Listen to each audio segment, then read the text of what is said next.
ஓம் சக்தி பாடல் பாடலாமா? எல்லாருக்கும் தெரியுமா? ஒரு பாட்டு பாடலாம்ப்பா. இப்போ ஓம் சக்தி அப்படின்னு என்ன? சக்தின்னா என்ன? இப்போ நம்ம ஜூஸ் குடித்தோம். அது என்ன ஜூஸு? பானகம். ஓகே, உடம்பில் நமக்கு நல்ல சத்து, இரும்பு சத்து வேணும் அப்படிங்கிறதுக்காக இந்த ஜூஸ் குடித்தோம். இதை நம்ம குடிக்கலை, காலையில் டிஃபன் சாப்பிடல, மத்தியானம் சோறு சாப்பிடல, அதுக்கப்புறம் சாயந்தரமும் ஒன்றும் சாப்பிடல, நைட்டு ஒன்றும் சாப்பிடல, என்னாகும்? சுறுசுறுப்பாக இருப்போமா? இருக்க மாட்டோம் இல்லையா? சரி, ஒரு நாள் ஃபுல்லாக தூங்கலை, மறுநாளும் ஒன்றும் தூங்கலை, என்னாகும்? பைத்தியம் பிடிச்சிரும். அதே மாதிரி தான் நம்ம சக்தி அப்படின்னா ஒவ்வொரு நாளும் நம்ம சக்தியை நம்ம சேகரிச்சுட்டே போகணும். அதனால தான் ஓம் சக்தி அப்படின்னு சொல்கிறோம். உடம்புக்கு சக்தி வேணும். அப்புறம் நமக்கு என்ன இருக்குது? புத்தி இருக்கா? மூளை இருக்கா? அதுக்கு சக்தி வேணுமா வேணாமா? இப்போ ஒரு பிள்ளை நல்லா படிக்குது, வேகமாக நல்லா படிக்குது. ஒரு பிள்ளை சரியாக படிக்க மாட்டேங்குது. ஏன்? மூளையை நல்லா பயன்படுத்தினா நிறைய மார்க் வாங்கலாம், நிறைய படிக்கலாம். அப்படி இல்லைன்னா என்னாகும்? அவ்வளோ படிக்க முடியாது, அவ்வளோ ஒன்றும் செய்ய முடியாது. அப்படின்னா என்ன அர்த்தம்? உடம்புல சக்தி இருக்குன்னா இந்த பையனை ஒரு தும்முன்னு ஒரு குத்துறேன், என்ன பண்ணுவான்? தொப்புன்னு போய் விழுந்துருவான். அந்த பையனுக்கு ஒரு குத்துனா அவன் நிற்பான். எப்படி? இவன் குட்டி பையன், எனக்கு சக்தி இல்லை, அவனுக்கு சக்தி இருக்குது. உடம்புலே நமக்கு சக்தி இருக்குது. ஒரு பொண்ணு நல்லா எதை படித்தாலும் அப்படியே மனப்பாடம் பண்ணிடுறா, அப்படியே எக்ஸாம் எழுதிடுறா. இன்னொரு பையன் எவ்வளோ படிக்கிறான், அவனுக்கு எதுவும் மனசில் நிற்க மாட்டேங்குது. அவன் நிற்கிறதெல்லாம் என்ன? சினிமா நிற்கிது, எங்கேயோ வேடிக்கை பார்த்த ஏதோ ஒன்று நிற்கிது, எதுவும் நிற்க மாட்டேங்குது. அப்போ மனசுலையும் சக்தி இருக்குது, புத்தியிலையும் சக்தி இருக்குது அப்படிங்கிற நம்ம தெரிஞ்சுக்கணும். அந்த மாதிரி சுறுசுறுப்பான பிள்ளைங்க எப்படி இருந்தாங்க? நிறைய பேர் நம்ம நாட்டில் இருந்தாங்க. ரொம்ப பெரியவங்கள்லாம் சின்ன வயசில் எப்படி சுறுசுறுப்பாக இருந்தாங்கன்னு பார்க்கலாமா? இன்றைக்கி நாம் ஒருத்தரை பற்றி பார்க்க போகிறோம். சுவாமி விவேகானந்தர் பற்றி பார்க்கலாம். சரி, சுவாமி விவேகானந்தர் அங்கே எப்படி உட்கார்ந்துருக்காரு? அப்படி ஜம்முன்னு உட்கார்ந்துருக்காரு இல்லையா? அது மாதிரி அவர் உங்களெல்லாம் ரொம்ப பிடிக்கும். குட்டி, உன்ன மாதிரி நல்ல அழகான பிள்ளைங்கள்லாம் ரொம்ப பிடிக்கும். சுறுசுறுப்பாக இருக்கிறவங்களுக்கு ரொம்ப பிடிக்கும். யார் ரொம்ப ரொம்ப சுறுசுறுப்பாக இருக்கிற பையன் இருக்காங்களோ, உன்ன மாதிரி துருன்னு இருக்கான்ல, அந்த மாதிரி பசங்களை விவேகானந்தருக்கு ரொம்ப பிடிக்கும். அவர்கிட்டேருந்து நம்ம 5 விஷயத்தை கற்றுக்குவோம் இன்றைக்கி. என்னென்ன விஷயம் அப்படின்னா, ஃபஸ்ட்டு தைரியம்னா என்ன? துணிவு. தைரியசாலி, துணிவு ஒன்று. ரெண்டாவது, அவர் எப்படி படித்தாருங்கிறத நம்ம புரிஞ்சுக்கணும். அவர் எப்படி படித்தார், ஸ்கூல் படிக்கும்போது எப்படி படித்தார். மூணாவது, ஏதாவது வேலை செய்யும்போது அவர் எப்படி அங்கே கொஞ்சம் இங்கே கொஞ்சம் அரைக்குறையாக செஞ்சாரா? ஒரு வேலை கொடுத்துட்டு பாதியாக செய்கிறது. சில பேர் பார்த்துருக்க, தட்டு நிறைய உங்கள் அம்மா உனக்கு 2 இட்லி கொடுத்துருப்பாங்க, நீ ஒரு இட்லி தான் சாப்பிடுவ. ஒரு இட்லி என்ன பண்ணுவேன்? அப்படி தூக்கி போட்டுருவ, வேஸ்ட் பண்ணிவிடுவேன். இல்லை, அவர் செஞ்சது எல்லாமே 100% அட்டென்ஷன். சொல்லு, அட்டென்ஷன் 100%. ஒரு வேலை செஞ்சான்னா கரெக்டாக செய்வார். இது மூணாவது. நாலாவது என்னென்னா, மற்றவங்களுக்கு அவர் எப்போவும் உதவி செஞ்சுக்கிட்டே இருந்தார். மற்றவங்களுக்கு நிறைய பேர் இருப்பாங்க, நல்லா படிப்பாங்க, அவங்க மட்டும்தான் நல்ல மார்க் வாங்குவாங்க. ஆனால் சில அக்காக்கள் இருக்காங்க, சில அண்ணன்கள் இருக்காங்க, அவங்க நல்லா படிக்கிறது மட்டும் இல்லாமல் தன் கூட இருக்கிறவங்களையும் நல்லா படிக்க வைப்பாங்க. அந்த மாதிரி உங்களை யார் இருக்கீங்க? நானும் நல்லா படிப்பேன், என் கூட இருக்கிறவங்களே நல்லா படிக்க வைப்பேன், ஹெல்ப் பண்ணுவேன் அப்படின்னு சொல்கிறவங்க யார் இருக்கான்? யார் பண்ணுவேன் அந்த மாதிரி? வெரி குட், பண்ணுவேன். நீ பண்ணுவ, நீ அப்பா. 5வது பண்பு என்னென்னா தலைமை பண்பு, லீடர்ஷிப் குவாலிட்டிஸ். லீடராக இருக்கணும். நம்ம வெறும் ரீடராக இருக்கக்கூடாது. ரீடர்னால் புரியுதா? ரீடிங் பண்ணுறவங்கள மட்டும் இருக்கக்கூடாது, புத்தகத்தை மட்டும் படிக்கிறவங்கள இருக்கக்கூடாது. லீடர்னால் எப்படி இருக்கணும்? தலைவனாக இருக்கணும். தைரியமாக இருந்தார் சுவாமி விவேகானந்தர். உன் வயசில் குட்டி பையனாக இருந்தப்போ அவர் பேர் நரேந்திரநாத். அவர் பேர் என்னப்பா? நரேந்திரநாத். அந்த நரேந்திரநாத் என்ன பண்ணுவார்னா, ரொம்ப சுறுசுறுப்பாக இருப்பார். எப்போ பார்த்தாலும் சுறுசுறுப்பாக இருப்பார். அவர் அப்படியே தூங்கிட்டு அப்படியே இருந்ததே கிடையாது. சுறுசுறுப்பாக இருப்பார். ஒன்று நல்லா விளையாடுவார். இப்போ நீங்கள்லாம் விளையாடுனீங்க இல்லையா, அது மாதிரி நல்லா ஜோராக விளையாடுவார். அதுக்கப்புறம் என்ன செய்வார்? நாடகம் நடிப்பார். அதுக்கப்புறம் என்ன செய்வார்? தியானம் பண்ணுவார். அப்புறம் புத்தகம் எடுத்துக்கிட்டான்னா புத்தகம் படிப்பார். அப்புறம் நல்ல உடற்பயிற்சி செய்வார். எப்படி இருக்கு பாரு? படிப்பார், உடற்பயிற்சி செய்வார், அப்புறம் தியானம் செய்வார், அதுக்கப்புறம் மற்றவங்களுக்கு ஹெல்ப் செய்வார், எல்லாம் இந்த மாதிரி பண்ணுவார். நாடகம் நடிப்பார், கதை சொல்வார், எல்லாமே இருக்கும். நிறைய பிள்ளைங்க என்ன பண்ணுவாங்க, அந்த வயசில் அப்படியே முன்னு உட்காந்துருக்கும், இல்லை மொபைல் நோண்டிக்கிட்டு இருக்கும், இல்லை டிவி பார்த்துக்கிட்டு இருக்கும், இல்லை தூங்கிடும். ஆனால் விவேகானந்தர் ஒரு நிமிஷம் கூட வீணாக அவர் நேரத்தை வேஸ்ட் பண்ணதே இல்லை. ஓகே, நாமளும் அந்த மாதிரி இருக்கணும். வயசு இருக்கும்பா. ஒரு நாள் என்ன பண்ணுறாங்க, சிலம்பம் ஆட்டம். சிலம்பம் எப்படி இருக்கும், பெரிய குச்சி இருக்கும், இவ்வளோ பெரிய குச்சி இருக்கும், அதில் ஆடுவாங்க, ஸ்டிக் பிளே. அந்த இதில் ஒருத்தன் பெரிய ஆள் ஒருத்தன் இருக்கான், கிட்டத்தட்ட 20 வயசு, இப்படி இருக்கான், நல்லா குண்டாக இருக்கான். அவன் விளையாடுறான். ஆனால் விளையாடும் போது சுறுசுறுப்பாக தானே விளையாடணும், சும்மா அப்படியே மெதுவாக குச்சி ஆட்டிக்கிட்டே இருக்கான். இந்த பக்கம் போகிறான், அந்த பக்கம் போகிறான். இன்னும் 2 பேர் டெமோ மட்டும்தான் காட்டுறாங்க. டெமோன்னா தெரியுதா, சும்மா அப்படியே நடித்து காட்டுறது. இப்படி காட்டும்போது சின்னதாக ஒரு பையன் கீழே நின்றுட்டு இருந்தான். அந்த பையன் பேர் என்ன, நரேந்திரநாத். அந்த பையன் என்ன அப்படியே பார்க்குறாரு. என்ன கொஞ்சம் நேரமாக ஊர்லெலாம் காமிப்பாங்களே, கீரிப்பிள்ளைக்கும் பாம்புக்கும் சண்டை அப்படின்னு சொல்லிட்டு சண்டை ஒரு கடைசி வரையும் காட்டவே மாட்டாங்க இல்லையா, அந்த மாதிரி இவங்க 2 பேரும் சண்டை போடுறோன்னு சொல்லிட்டு சண்டையே போடாமல் இருக்காங்க. கீழே நின்றுக்கிட்டு நரேந்திரநாத் என்ன சொல்கிறாரு, என்னப்பா சண்டை போடுறீங்க, ஒன்றுமே ஒரு விறுவிறுப்பே இல்லை, சோம்பேறி மாதிரி இருக்கீங்க, நல்ல சண்டை போடுங்க, நல்ல சண்டை போட்டால் தான் வீரம் வரும் அப்படின்னு சொன்ன உடனே மற்ற பேரெல்லாம் எல்லோரும் பயந்து உட்காந்துருக்காங்க. ஏன்னா அந்த பெரிய ஆள் இப்படி இருப்பான், அடிச்சோன்னா நம்மளால் தாங்க முடியாது, அவனை பார்த்தாலே எல்லாருக்கும் பயம். ஆனால் ஒருத்தருக்கு பயமே இல்லை. யார் அது, நரேந்திரநாத் பயமே இல்லை.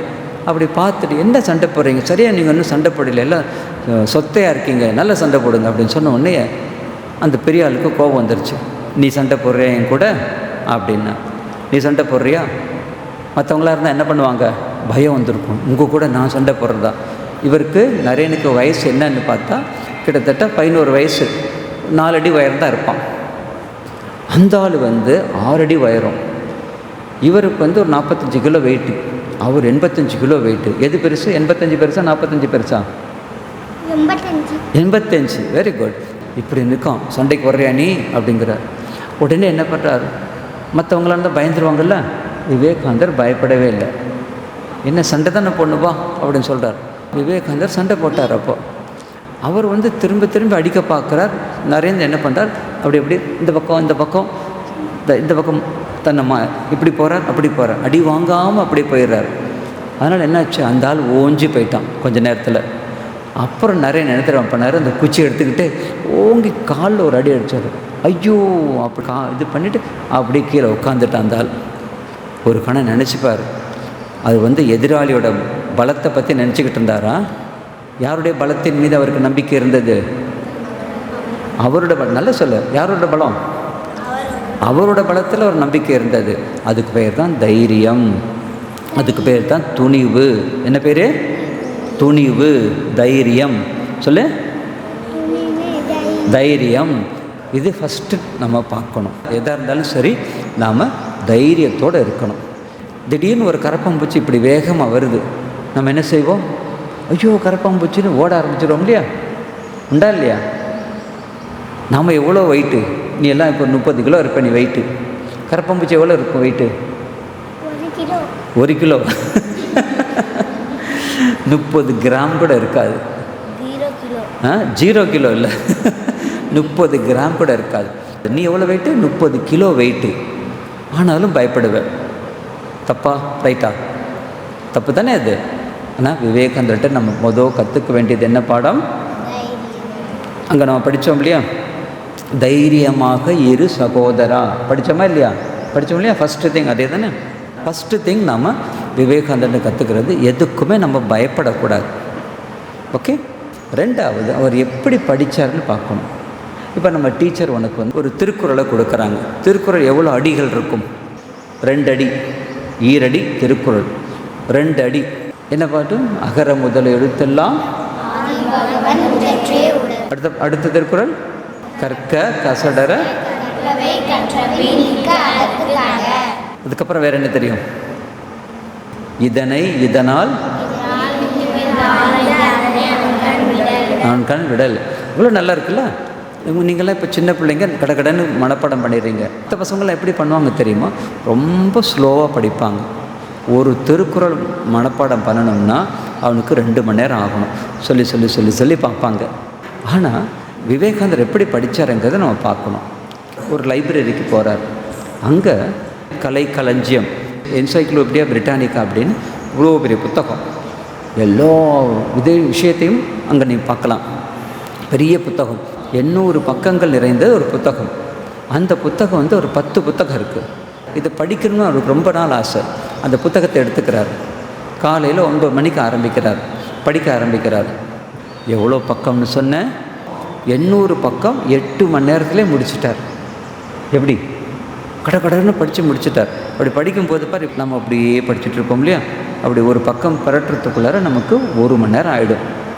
விவேகானந்த சுவாமி அப்படியே பார்த்துட்டு மேலே இப்படி பார்ப்பார், டக்கு இப்படி பார்த்துட்டு இப்படி டக்கு டக்கு டக்குன்னு படித்து முடிச்சிட்டார். முடித்த உடனே ஒரு புத்தகம் படித்தோன்னா என்ன செய்வோம்? திருப்பி கொடுத்துருவோம் இல்லையா? திருப்பி கொடுத்து அடுத்த வால்யூம் கொண்டு வர்றாரு. அடுத்த நாள் என்ன பண்ணுறாரு? கிடு கிடு கிடுன்னு படித்து முடிச்சிடறார். 2வது புத்தகம். எத்தனை புத்தகம் இருக்குன்னு சொன்ன? 800 பக்கங்கள் இருக்குது. அதுக்கப்புறம் 10 புத்தகங்கள் இருக்குது. 10 புத்தகங்களையும் 10 நாளில் முடிச்சிடுறார். ஒரு புத்தகம் வந்து எத்தனை பக்கங்கள் சொன்ன? 800 பக்கங்கள். எத்தனை புத்தகம் அந்த மாதிரி இருக்குது? 10 புத்தகம். அப்படின்னா எவ்வளோ டோட்டல் நம்பர் ஆஃப் பேஜஸ் எவ்வளோ வரும்? 8000. 8000 பக்கங்கள். எத்தனை நாள் படித்து முடித்தார்? 10 நாள் படித்து முடிச்சிட்டார். உடனே அந்த லைப்ரரியன் இருக்கார்ல, அவருக்கு வந்து ஒரு சந்தேகம் வந்துருச்சு. இந்த சுவாமி வெறும் படத்தை மட்டும் பார்த்துட்டு விட்டுடுறாரா, இல்லை உண்மையிலே படிக்கிறாரா அப்படின்னு ஒரு சந்தேகம். அந்த புத்தகம் வாங்கிட்டு வந்தார்ல, அவர்கிட்ட கேட்குறாரு, உங்கள் சுவாமி வந்து புத்தகத்தை படிச்சுட்டு வந்த மாதிரி தெரியல, சும்மா அப்படியே பக்கம் பார்த்துட்டு அப்படியே கொடுத்துட்டார் மாதிரி தெரியுது அப்படின்னு. அது வந்து சுவாமிஜி கிட்ட சொல்கிறாங்க. சுவாமி விவேகானந்தர் என்ன பண்ணுறார்? அப்படியா, என் மேலே சந்தேகப்படுறாரா? சரி அப்படின்ட்டு நேராக போகிறார். எங்கே போகிறாரு? லைப்ரரிக்கு. அங்கே போன உடனேயே, சார் நீங்கள் ஏதோ என் மேலே சந்தேகப்பட்டீங்களா, நான் படிக்காமல் இந்த புத்தகத்தை திருப்பி கொடுக்குறேன் அப்படின்னு சொன்ன உடனே, நீங்கள் எந்த புத்தகத்தில் வேணாலும் எந்த கேள்வி வேணாலும் கேளுங்க, நான் சொல்கிறேன். ஃபஸ்ட்டு வால்யூம் எடுத்தார். டக்குன்னு ஏதோ ஒன்று பிரித்தார், கேள்வி கேட்டார்.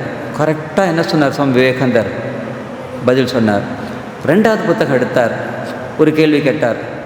ஆச்சரியப்படுறாரு, இவ்வளோ நல்லா சொல்கிறாரு அப்படின்னு. 8வது வால்யூம்லேருந்து ஒரு பக்கம் எடுத்தார்.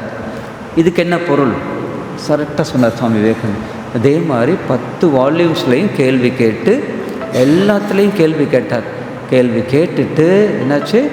விவேகானந்தர் சுவாமி எல்லாத்துக்கும் கரெக்டாக பதில் சொன்னார்.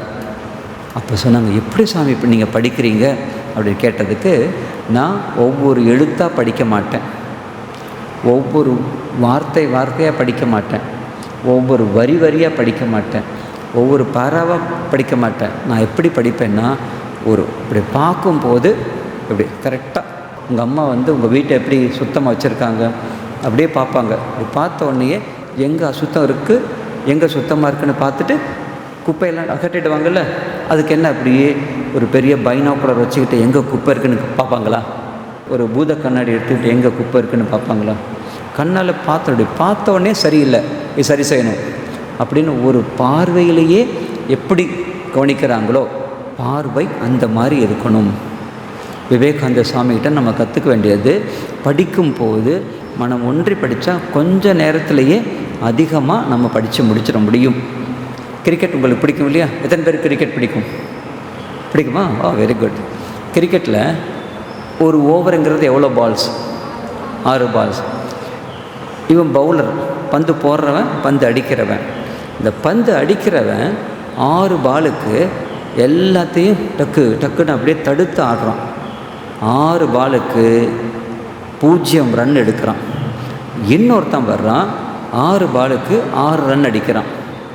இன்னொருத்தன் பேட்ஸ்மேன் இருக்கான், அவன் 6 பாலுக்கு 36 ரன் எடுக்கிறான். அப்படின்னா ஒவ்வொரு பாலும் 6. அப்படின்னா யாரை நீ மதிப்ப? குறைவான நேரத்தில் நிறைய படிக்கிறது தான் பெரிய விஷயம். Repeat, minimum time maximum reading. Minimum time maximum reading. டக்குன்னு ஒரு வாட்டி பார்த்தாலும் டக்குன்னு புரிஞ்சுக்கணும் நமக்கு. அந்த மாதிரி நம்ம படிக்கணும். இது விவேகானந்த சுவாமிகிட்டேருந்து ஸ்டூடெண்ட்ஸ் கற்றுக்க வேண்டிய 2வது முக்கியமான பாடம். முதல் பாடம் நம்ம என்ன சொன்னோம்? தைரியம். 2வது எவ்வளோ வேகமாக படிக்கணுமோ படித்ததை மனசில் வச்சுக்கணும். அது எக்ஸாமில் கடகடன்னு எழுதுறதுக்கு தெரியும் நமக்கு. 3வது பண்பு என்ன? 5 பண்பில் 3வது பண்பு, எது செஞ்சாலும் மனம் ஒன்றி செய்யணும். சாப்பிட்றியா? நல்ல மனம் ஒன்றி சாப்பிடணும். விளையாடுறியா? நல்லா சுறுசுறுப்பாக விளையாடணும். தூங்குறியா? மொபைல் பார்த்துக்கிட்டே தூங்கக்கூடாது, இல்லை எங்கேயாவது கனவு கண்டுக்கிட்டே தூங்கக்கூடாது. ஓகே, எது செஞ்சாலும் முழு அட்டென்ஷனோடு செய்யணும். விவேகானந்த சுவாமி அமெரிக்கா போயிருக்கார். அங்கே நிறைய வாலிப பசங்க 18-20 வயசு இருக்கும். அவங்கெல்லாம் என்ன பண்ணுறாங்க, ஒரு ஓடை தண்ணி போயிட்டுருக்கு. அங்கே ஒரு 10 பிளாஸ்டிக் முட்டைகளை வச்சுட்டு அப்படியே கட்டி வச்சுருக்காங்க. துப்பாக்கி பயிற்சி. இவ்வளோ பெரிய துப்பாக்கி வச்சுக்கிட்டு டுப் டுப்னு சுடணும். சுட்டான்னா அந்த ஓட்டு தறி போயிடும். என்ன பண்ணுறாங்க, அடிக்கிறாங்க. இதான் முட்டைன்னு வச்சுக்கேன். துப்பாக்கி குண்டு எடுத்துகிட்டு அடிக்கும்போது நேராக இங்கே போகுது, இங்கே குறி இருந்தால் அங்கே போகுது. அடிக்கிறாங்க, கரெக்டாக இங்கே தான் குறி வைக்கிறாங்க, ஆனால் அது அங்கே போயிடுது. எல்லாருமே எல்லா பசங்களும் இப்படி தாறுமாற சுட்டுட்ருக்கும்போது விவேகானந்த சுவாமி அப்படியே போகிறார். அப்படியே பார்க்குறாரு, என்னடா அந்த பசங்க இப்படி இருக்காங்களே, கவனம் இல்லாமல் சுடுறாங்களே. அப்படியே பார்க்குறாரு. பார்த்துட்டு சிரிக்கிறார் லேசாக. அவங்களுக்கு கோபம் வந்துடுது. நீங்கள் வேணால் சுட்டு பாருங்கள், நாங்கள் இவ்வளோ நாள் ப்ராக்டிஸ் பண்ணுறோம், எங்களாலே சுட முடியல, நீங்கள் என்னடான்னா சிரிக்கிறீங்களே, எங்களை கிண்டல் பண்ணுறீங்களே அப்படின்னு. விவேகானந்த சுவாமி எப்படி அந்த சிலம்பாட்டம் அந்த பெரிய ஆள் வந்த உடனேயே நீ சண்டைக்கு வர்றியான்னு கேட்டோடனே சின்ன விவேகானந்தர் என்ன செஞ்சார்? எஸ் ஐ கேன் அப்படின்னு சொன்னார்ல.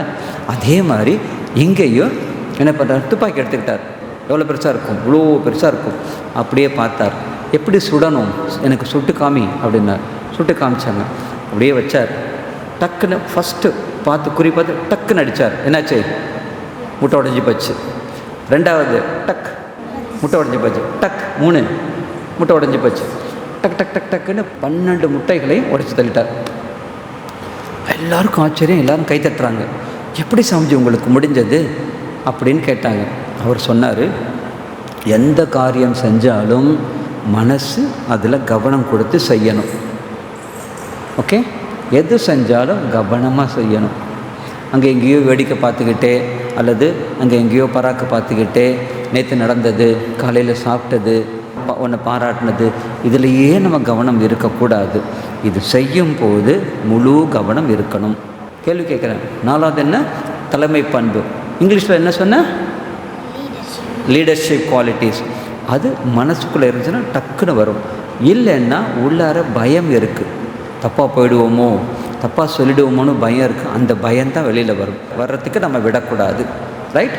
இது 4வது தலைமை பண்பு. இது மாதிரி ஒரு பெரிய ஹால். ஜிம் பார்த்துருக்கீங்களா? பாடி பில்டிங் இது எல்லாமே நிறைய இருக்கும். டம்பிள்ஸ் இருக்குமா? நீ பண்ணியிருக்கியா? பர டம்பிள்ஸ்ன்றாம அப்புறம் வேறு என்ன தெரியும் உனக்கு? எப்படி இருக்கும்? நீ தூக்கியிருக்கியா? அப்புறம் கரலை கட்ட தெரியுமா? அது எப்படி இருக்கும்? இப்படி சுற்றுவாங்க. அப்புறம் வெயிட் எப்படி இருக்கும்? இப்படி தூக்குவாங்க இல்லையா? அப்படி வெயிட் தூக்குவாங்க. அதெல்லாம் இருக்கும். அங்கே ட்ரப்பீஸ்னு ஒரு ஆட்டம். அந்த ஆட்டம் விளையாடுறதுக்கு என்ன பண்ணுவாங்க, ஒரு பெரிய இவ்வளோ இரும்பு ராடு ஒன்று இருக்கும். அந்த இரும்பு ராடு இப்படி 2 பில்லர் இருக்கு இல்லையா, அதில் போய் சொருவணும். சொருவிட்டு அதில் விளையாடுவாங்க. நரேன் என்ன பண்ணுவான், நல்ல வாலிப வயசில் நல்ல உடம்பு ஜிம்முன்னு வச்சுருப்பார், கும்முன்னு இருப்பார். அவர் அங்கே போயிட்டு ஜிம் எல்லாம் போகிறாரு. நல்ல உடம்பு அப்படியே ஸ்ட்ராங்காக இருக்கும். இப்படி இருக்கும்போது ட்ரப்பீஸ் அந்த ஆட்டம் விளையாட போகிறாங்க. பெரிய ராடை அங்கே வைக்கணும். இவங்க என்ன பண்ணுறாங்க, நரேனும் மற்ற ஒரு 4-5 பேர் சேர்ந்துட்டு எல்லாருமே சேர்ந்து அதை கொண்டு போய் அப்படி மேலே போய் பொருத்துறதுக்கு முயற்சி பண்ணுறாங்க. அது என்ன போகவே முடியல. என்ன வெயிட்டாக வேறு இருக்கும், மேலே தூக்கிட்டு போகணும். எல்லாம் சின்ன பசங்க தானே எல்லோரும், 15-16 வயசு. ஆனால் ரொம்ப கஷ்டப்பட்டு மேலே கொண்டு போகும்போது எல்லா ஜனங்களும் அங்கே உட்காந்துருக்காங்க, நிறைய பேர். ஒருத்தர் போய் ஹெல்ப் பண்ணலாம்ல. ஒரு பெரிய மூட்டை கிடக்குதுமா, அங்கே இப்படி ஒரு 2 பேர் சேர்ந்து தூக்குறாங்க, தூக்க முடியல. நீ அந்த பக்கம் போகிற, நீ என்ன செய்வ? போய் மூட்டையை தூக்க கொஞ்சம் உதவி செய்ய மாட்டேன். யாரும் உதவி செய்ய மாட்டேங்கிறாங்க. எல்லாருமே உட்காந்து வேடிக்கை பார்க்குறாங்க. இந்த சின்ன பசங்களுக்கு இந்த வேலை தேவையா அப்படின்னு ஒருத்தன், இந்த சின்ன பசங்க இந்த மாதிரி வேலையெல்லாம் செய்கிறாங்களே அப்படின்னு இன்னொருத்தன். யாரும் உதவி செய்யவே இல்லை. அந்த இடத்துல இங்கிலீஷ் மாலுமி ஒருத்தர் இருக்கார், இங்கிலீஷ்காரன் ஒருத்தர், மாலுமி கப்பற்படையில் இருக்கிறவன். அவர் அங்கே பார்க்குறார். அவர் ரொம்ப ஆச்சரியப்படுறார். இந்த சின்ன வயசில் இந்த பசங்க இவ்வளோ நல்ல உற்சாகமாக வேலை செய்கிறாங்களே அப்படின்ட்டு அவங்களுக்கு ஒரே சந்தோஷம் அந்த ஆளுக்கு. அந்த சமயத்தில் என்னாச்சு, மேலே தூக்கி அப்படியே கொண்டு போகிறாங்க. அப்படியே நல்லா தூக்குறாங்க. அப்படியே மேலே போய் பொறுத்தலான்னு பார்த்தா ஒருத்தன் கையை விட்டான். அந்த ராடு என்ன ஆகும், இப்போ அப்படியே தப்பு ஒன்று கீழே விழுந்துருச்சு. கீழே விழுந்த உடனேயே அது உருண்டு போய் அந்த மாலுமே நிற்கிறாருல இங்கிலீஷ்காரன், அவனுடைய ஷோல்டர்லேயோ இல்லை கால்லையோ தொப்புன்னு அடி போட்டுருச்சு. அந்த ஆள் என்ன பண்ணால் மயக்கம் போட்டு துபக்கடின்னு விழுந்துட்டான். அப்படியே கீழே விழுந்த உடனே என்ன ஆகும், அப்படியே பார்த்த உடனே எல்லாம் அந்த காலத்தில் இங்கிலீஷ்காரன் தான் நம்ம ஆண்டுக்கிட்டு இருந்தான். பார்த்த உடனே இங்கிலீஷ்காரனுக்கு ஒரு தப்பு பண்ணிட்டோம் நாம், அதனால் இங்கிலீஷ்காரன் நம்மளை ஜெயிலில் போட்டுடுவோம் அப்படின்னு எல்லாருமே பயந்து அப்படியே ஓடியே போயிட்டாங்க. 5 பேர் தான் நிற்கிறாங்க. யார், நரேன், அப்புறம் அவங்களோட ஃப்ரெண்ட்ஸுங்க நிற்கிறாங்க. அந்த ஃப்ரெண்ட்ஸ்லேயே 3 பேர் என்ன பண்ணுறாங்க, அவங்களும் ஓட பார்க்குறாங்க. நரேன் அப்படியே பார்க்குறாரு. ஒரு கஷ்டம் வந்துருச்சுன்னா, ஒரு சிக்கல் வந்துருச்சுன்னா என்ன செய்யணும், தைரியமானவங்க என்ன செய்வாங்க, ஓடி போய்டுவாங்களா, ஹெல்ப் பண்ணுவாங்க. நிறைய என்ன பண்ணால் அந்த 5 பேரையும் நில்லு, இந்த சமயத்தில் தான் நம்ம தைரியமாக இருக்கணும் அப்படின்னு சொல்லி 5 பேரையும் நிற்க வைக்கிறார். நிற்க வச்சுட்டு நம்ம என்ன செய்யணும், இப்போ மாற்றுறது முக்கியம் இல்லை, நம்ம எதில் மாட்டியிருக்கோம், இப்போ இந்த இங்கிலீஷ்காரன் கீழே விழுந்துட்டான், இந்த ஆளுக்கு நம்ம உதவி செய்யணும். உடனே அவருக்கு முதல் உதவி செஞ்சு, ஃபஸ்ட் டைம் அது செஞ்சு தண்ணி கொஞ்சம் குடிக்க வச்சு அவர் அப்படியே மண்டையிலே இங்கே கட்ட வந்துருச்சு. அதுக்கு என்ன பண்ணால் தன்னுடைய வேஷ்டியிலேருந்து ஒரு துணியை கொஞ்சம் கிழித்து என்ன பண்ணார், அப்படியே கட்டி அவருக்கு எந்த ஆபத்தும் இல்லாமல் காப்பாற்றினார். அதுக்கப்புறம் ஆஸ்பத்திரியை கொண்டு போய் சேர்த்தார். யார் சேர்த்தா, நரேன், சுவாமி விவேகானந்தர் அங்கே போய் சேர்த்துட்டு அப்புறம் அவருக்கு வேண்டிய ட்ரீட்மெண்ட்டெல்லாம் வாங்கி கொடுத்துட்டு கொஞ்சம் பணமும் கொடுத்துட்டு, சாரியா ஏதோ தப்பாக நடந்து போச்சு அப்படின்னு சொல்லிவிட்டு அந்த பிரிட்டிஷ்காரன் வேறு பாராட்டினார். எல்லாருமே பயந்தாங்குழியாக ஓடிக்கிட்டு இருந்த போது நரேன் நீ மட்டும் இப்படி இருக்கியே அப்படின்னு ரொம்ப பாராட்டினார். இப்போ நாமளும் சேர்ந்து ஒரு வாட்டி பாராட்டலாமா விவேகானந்தரை? எப்படி பாராட்டுவோம்? எல்லாருமே பயந்தாங்குழிங்களாக இருந்தபோது விவேகானந்தர் எப்படி இருந்தார், தைரியசாலியாக இருந்தாருங்கிறத நம்ம பார்க்குறோம். அடுத்து இது நம்ம பிறருக்கு உதவி செய்கிற விஷயத்தில் நம்ம சொல்லலாம். லீடர்ஷிப் குவாலிட்டிஸ் தலைமை பண்புகள், ட்ரப்பிசாட்டம் பிறருக்கு உதவி செய்கிறது. இப்போ நம்ம பார்க்க போகிறது தலைமை பண்பு. ஒரு பெரிய நாடகம் நடக்குதுப்பா, பெரிய நாடக மேடை. நீங்கள்லாம் பார்த்துருக்க மாட்டீங்க. இங்கெல்லாம் அப்படியே கீழே உட்காந்து ஜனங்க உட்காந்து நாடகம் பார்த்துட்டே இருப்பாங்க. நாடகம் அந்த மாதிரி நடந்துக்கிட்டு இருக்குது. அப்போது அது ஒரு சரித்திர நாடகம்.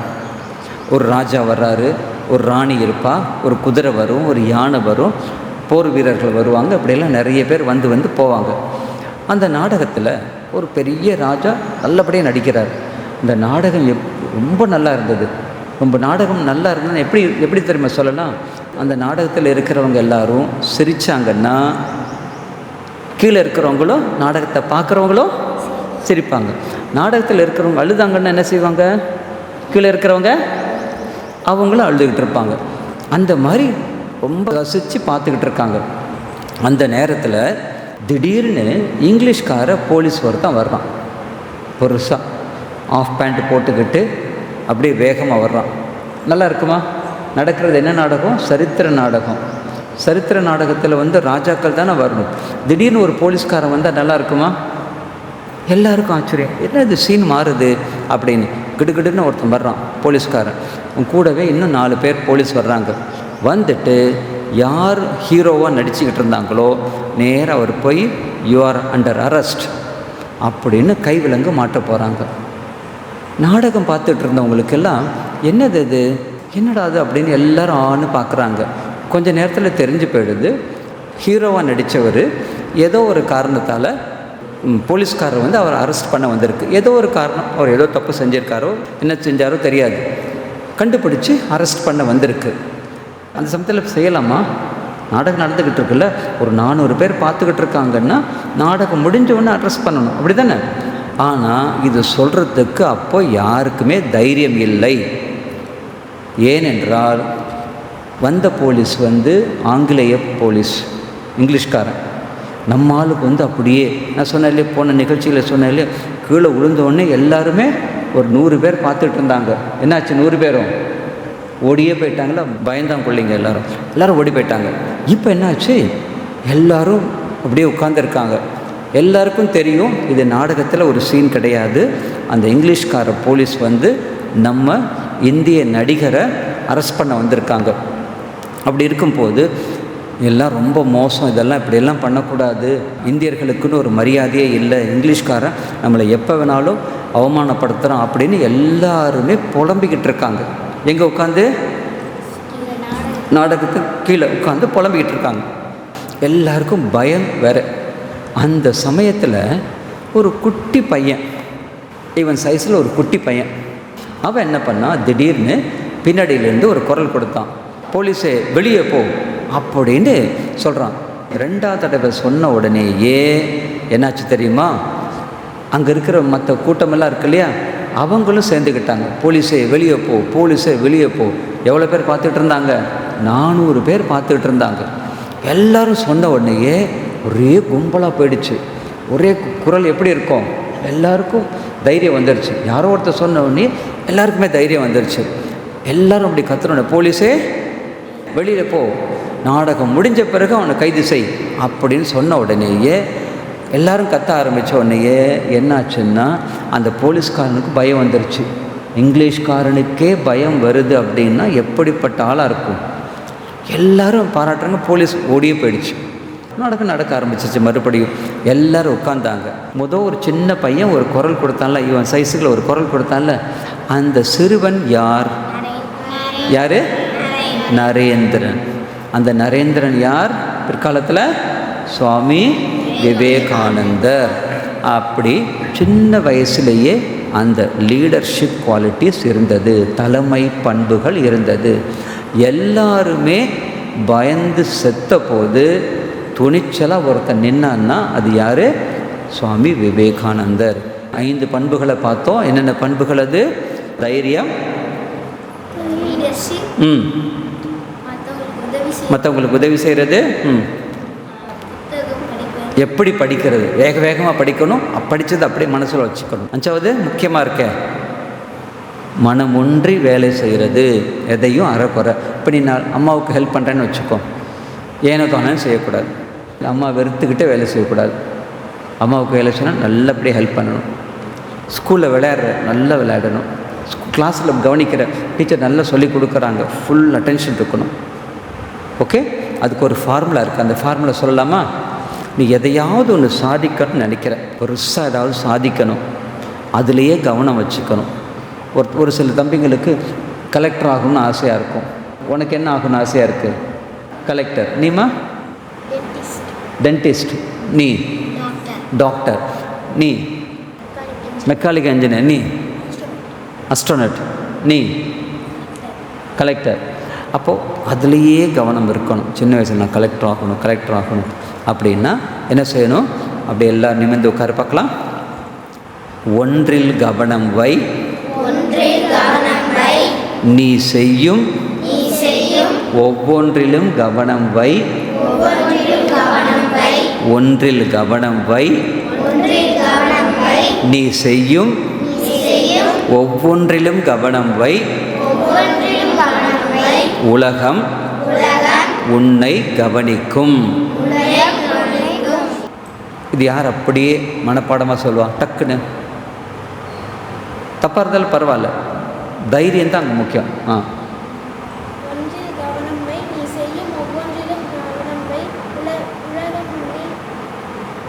கவனிக்கும். நம்ம செய்கிற ஒரு காரியம் செய்யும் போது கவனமாக செய்யணும். அந்த கவனத்தை ஒவ்வொரு காரியத்திலையும் செய்யணும்.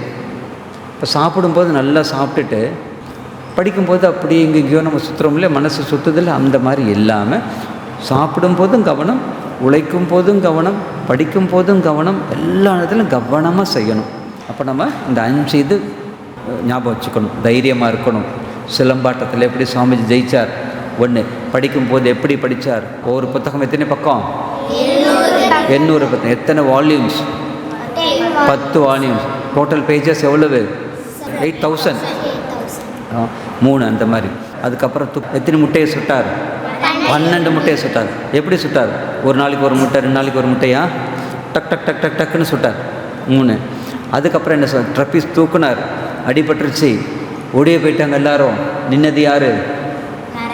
நரேனுங்கிற சுவாமி விவேகானந்தர். அது பிறருக்கு உதவி செய்தல். 5வது தலைமை பண்பு. எப்படி? என்ன கத்துனார் அவர்? போலீஸே வெளியில் போ. சின்ன பையன் கத்துனோடனே 400 பேருக்கும் தைரியம் வந்துருச்சு. இப்போ நீயும் ஒரு சின்ன பொண்ணு தானே, நீ செய்கிற ஒரு காரியத்தில் மற்றவங்களுக்கு தைரியம் வரணும்.